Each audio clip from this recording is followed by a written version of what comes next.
Wali Kota Palembang bersama Gubernur Sumatera Selatan dampingi kunjungan kerja Menteri Koordinator Bidang Pangan Zulkifli Hasan ke Kota Palembang. Kunjungan awal dimulai dengan meninjau PSEL, proyek pengolahan sampah menjadi energi listrik. Diketahui proyek ini merupakan proyek percontohan berskala nasional dan satu-satunya di Indonesia. Keberadaan proyek ini merupakan langkah strategis pemerintah dalam mengatasi permasalahan sampah, sekaligus memberikan manfaat tambahan energi listrik bagi masyarakat.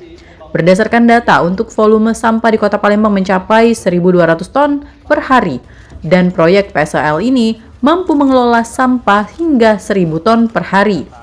Hingga April 2026, progres pembangunan proyek pengelolaan sampah menjadi energi listrik ini telah mencapai di atas angka 83%. Secara konstruksi bangunan telah selesai, permesinan telah terinstal, finishing tinggal penyetelan alat hingga interior, dan dipastikan Oktober 2026 rampung dan bisa beroperasi. Pengolahan sampah pakai insinerator ya. Sampah diolah menjadi listrik dengan teknologi yang paling terbaru. Ya, yang tidak ada lagi baunya, tidak ada lagi racunnya, clean. Gitu, ya. Sampah, bau, merusak, jadi listrik, banyak orang kerja dengan teknologi terbaru. Tapi sekali lagi ini pertama. Tidak hanya di Palembang, Pak Gubernur, Indonesia pertama di Indonesia.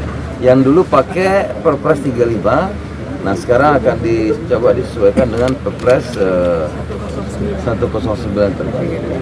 Sinergi antara pusat dan pemerintah daerah terhadap kami ini sangat luar biasa ya.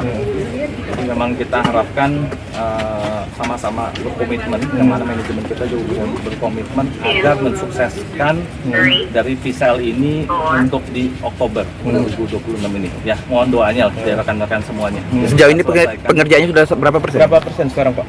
Per April di 83, saya lupa tadi 25 atau 52. Sudah angka 53. 50-an 83, sorry. 83 sekian ya. Oke. Sekarang finishingnya tinggal di tahapan apa itu, Pak? Sekarang finishing secara bentuk utama sudah selesai, permesinan sudah terinstal. Ya, sekarang tinggal penyetelan dan sama interior lah. Usai meninjau pembangunan PSEL, Kunker Zulkifli Hasan mengarah ke PT Pupuk Sriwijaya Palembang. Dari Palembang, Sumatera Selatan, Erwin Setiawan, iNews melaporkan.